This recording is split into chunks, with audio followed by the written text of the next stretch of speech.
Okay, go ahead. Good evening, my name is Sandy Clark and I represent North Dakota Farm Bureau. I'm here this evening to read an official statement from North Dakota Farm Bureau that was prepared by our president, Eric Osmondstead. I think most of you know Farm Bureau has been very involved in this issue, and we have a number of concerns. Our comments tonight will be based on input on the work plan and the management plan. Okay. We thank you for the opportunity to express our comments and concerns regarding the Northern Plains Heritage Area Management Plan. We hope that the Foundation Board will carefully consider all comments provided by individual landowners and interested parties. North Dakota Farm Bureau has policy opposing the national heritage areas in our state. We're extremely disappointed that the Northern Plains Heritage Area was included in the Omnibus Land Management Bill.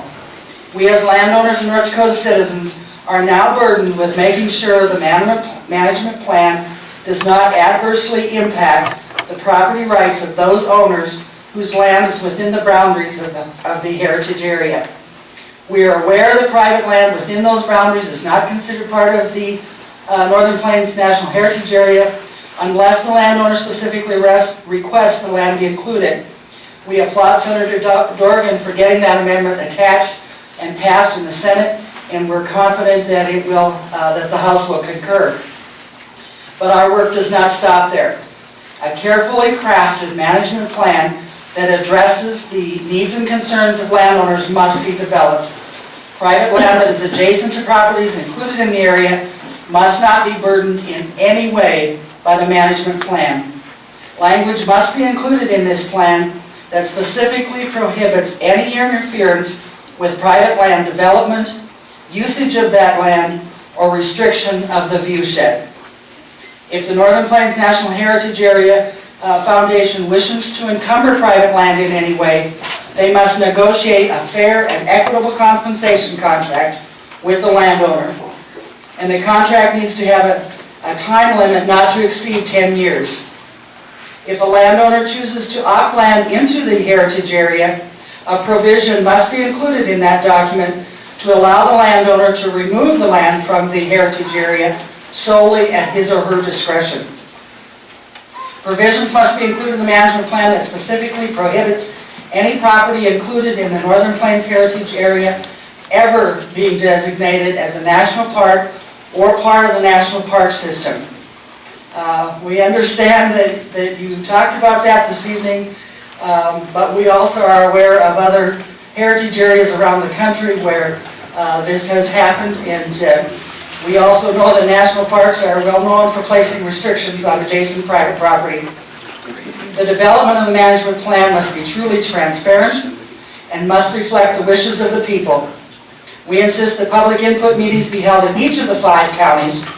Once the input has been received and compiled, we request a copy of all comments be made available at no cost to anyone interested.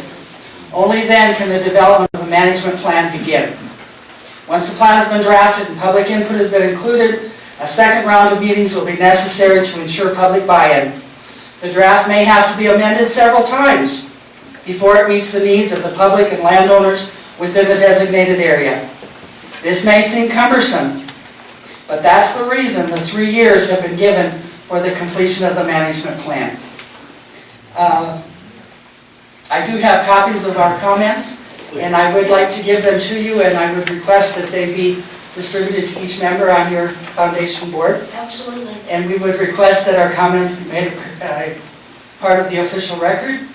And with that, we thank you for the opportunity to participate. And thank you. Thank you bet. very much.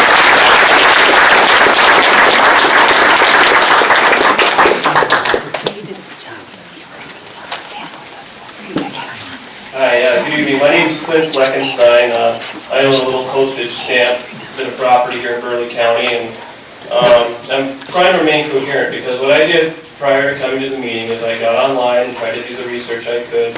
I read the sheet that I got here. I paid close attention to the PowerPoint, and I'm trying to listen really closely to what everybody else is saying. And I think maybe I can clarify maybe something to both sides.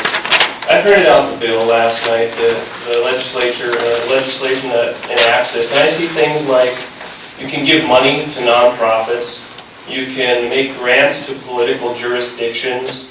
And then I started seeing keywords like preserving natural resources when this heritage area sits in the middle of coal country, which isn't exactly popular with a certain people of a certain political leaning right now.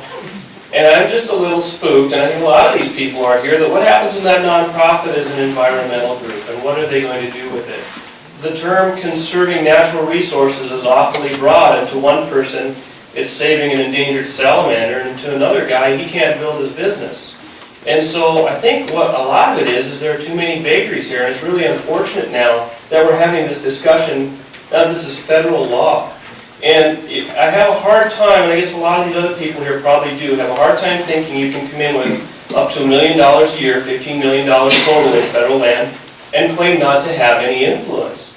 For instance, if you offer the city, you say, well, you know, we have $250,000 to help you finish off that project. Let's talk about what's going on over here on the other side of the city. Those things happen. There's nothing sinister about them or whatever. Federal money comes with a price. And let's not forget, this is federal taxpayer money that's coming here.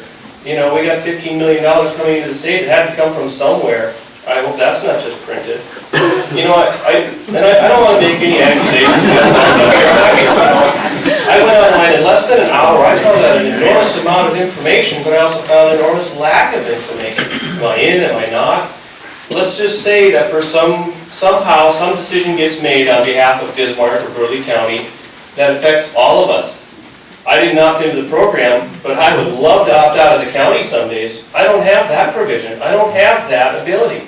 So what happens if some of this money coming in somehow weaves its way through whatever murky details of influence, and it affects me, all because of this this heritage protection?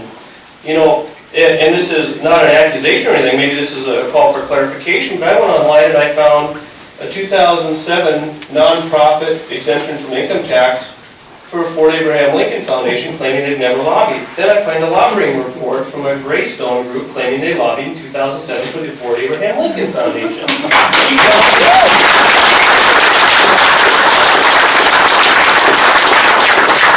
I don't want that to be an accusation of impropriety, but what I'm saying is we just got a $15 million babysitting job trying to figure out what this thing means and what the management plan is going to mean, how it's implemented, which nonprofits get it, which, you know, it's enough for us to have to take out a Monday night. I got 2 little toddlers I'd like to be playing with now, but I got to spend time on the internet trying to track this down and get some answers, and it's not going to stop for 15 years. I'd rather be home watching Monday Night Football myself.